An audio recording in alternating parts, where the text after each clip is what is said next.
Doctor Mishra ji से आग्रह है कि वो क्योंकि मंच पे ही हैं और इस देहरादून से आए डॉक्टर एम मरुगेथन साहब लिए सोसाइटी ऑफ लाइफ साइंसेस ने एक बॉटनी प्रोफेसर को भी चुना है जो कि government post graduate college Tanakpur में है, प्रोफेसर सुनील कुमार कटियार जी। उन्हें मैं आमंत्रित करता हूं रिकॉग्निशन अवार्ड के लिए। इसी संस्था से पोस्ट जो आज कर रही है इस कॉन्फ्रेंस को, इस सेमिनार को, उसी संस्था में पदस्थ associate professor doctor Rajesh ji को मैं आमंत्रित करता हूँ रिकॉग्निशन अवार्ड के लिए कि वो भी सोसाइटी ऑफ लाइफ साइंसेस के कई वर्ष पुराने में।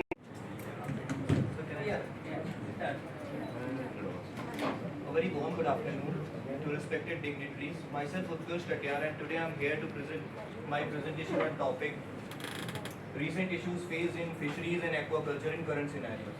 So these are the contents of my presentation which we are going to discuss in the further upcoming slides.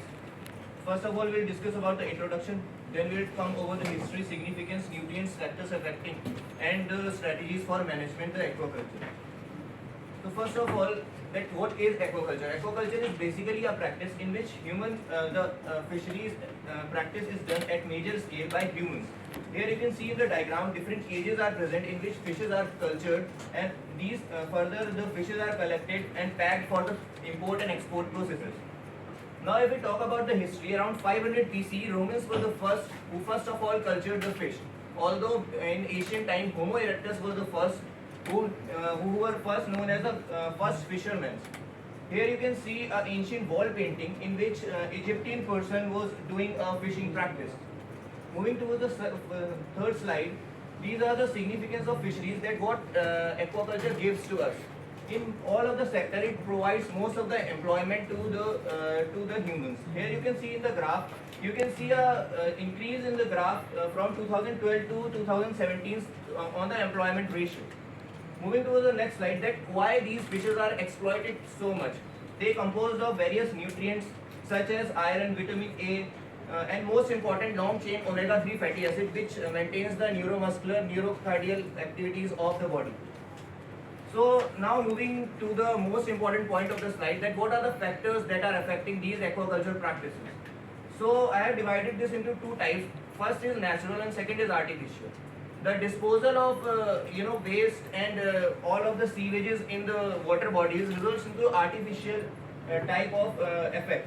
It results to the eutrophication of the lake, and finally the lake dies. The second point is excessive use of antibiotics. Antibiotics is we know that these antibiotics are host and species specific. So the species which are present around them are also get affected by these antibiotics. Here I have pasted an image in which the effect of quinoline antibiotics is seen on the tissues of the fish. It causes mitochondrial damage, enzymatic damage, and further results to in the mortality of the fish. On the first image you can see in which in the 2000 the fishes were a bit stronger and bit fatty. But if we see, if we observe fish in 2050, there is a certain loss in the weight is seen due to the last and the most important program is vaccination program is done between the private and public sector partnership. Here you can see in the image the vaccination program is run and vaccine is given to the fishes. On the first diagram you can see two different species of the fishes are used for making a genetically modified species. Now these all are the technological interventions, because farmers cannot use these type of laboratory technologies in this farming. So how can we say to a layman that they can adopt or they can acquire a better sustainable aquaculture? So if we talk to a farmer, we can say that he should select a right site for managing the aquaculture using of native species which belongs as in Pantnagar. If we want to say to a farmer that they have to sustain their aquaculture strategies, they should adopt the strategies, they should adopt the species which are native to this area. Another point is not overstocking the species, because overstocking can raise to different diseases, etc. And improvement of feed quality. The feed quality improvement is the most important point, because the feed quality that we provide to them The feed quality that we provide to them is a major point. Now these are the conclusions that we concluded from all these slides. That first of all, that aquaculture, that what is aquaculture? Further, fish fossils found during archaeological dips were found from Homo erectus. Different patterns of natural and artificial factors were used for affecting the fisheries, and what are the strategies for managing them. So that's it from my side. Thank you for listening me. Thank you so much. So if we talk about the strategies, before applying the strategies, we should consider that what are the impacts on environment or the climate change before applying these strategies. So the first strategy is practice of careful zoning. Here you can see in the image, the proper distancing is done between the cages, so that if one cage gets affected by any disease, another cage cannot get affected by that particular disease.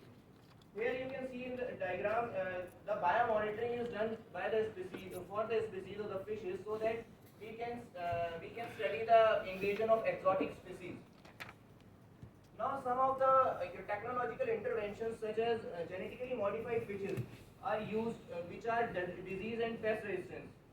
The very common example is Tilapia species. It is used in Egypt, which increased the rate of yield from 18 to 58% in China. The another point is fish health and management. It is a measure taken to improve the proper checkup of the fishes and their habitat. Now in recent I was studying an article in which I have seen the green water pond and nutritious pond concept is seen, in which they use ingredients of banana peels and cassava peel and rice and maize bran in different. इस संस्था से पहला doctor Akanksha Khatti, assistant professor, college of fisheries.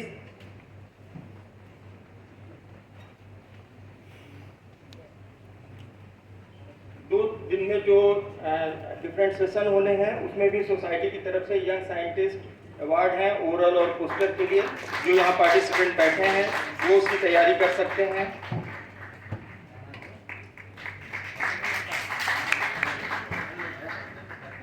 Doctor विकास फूलिया, जो कि कृषि विज्ञान केंद्र मोहाली से हैं, पंजाब से, SS नगर। मैं उन्हें यंग साइंटिस्ट अवार्ड के लिए यहाँ पर आमंत्रित कर रहा हूँ। अतिथियों से आग्रह है कि उन्हें यंग साइंटिस्ट अवार्ड से सम्मानित करें। इसके बाद है मिस निधि कटरे, प्रोनाउंसिएशन ठीक है?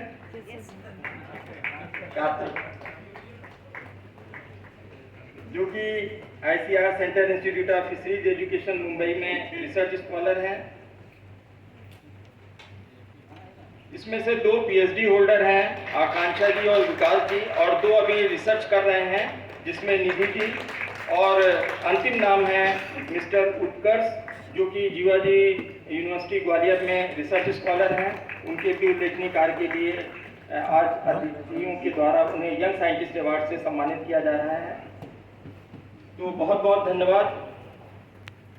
मैं क्योंकि कार्यक्रम की निरंतरता के लिए मैं और पुनः सोसाइटी की तरफ से आप सभी को बहुत बहुत शुभकामनाएं, बहुत बहुत स्वागत और मंचासीन अतिथियों के प्रति आभार। धन्यवाद। एक चीज़ छूट गया है, मैं अवार्डीज से आग्रह करूंगा कि 1 मिनट के लिए जल्दी से आ जाएं मंच पे।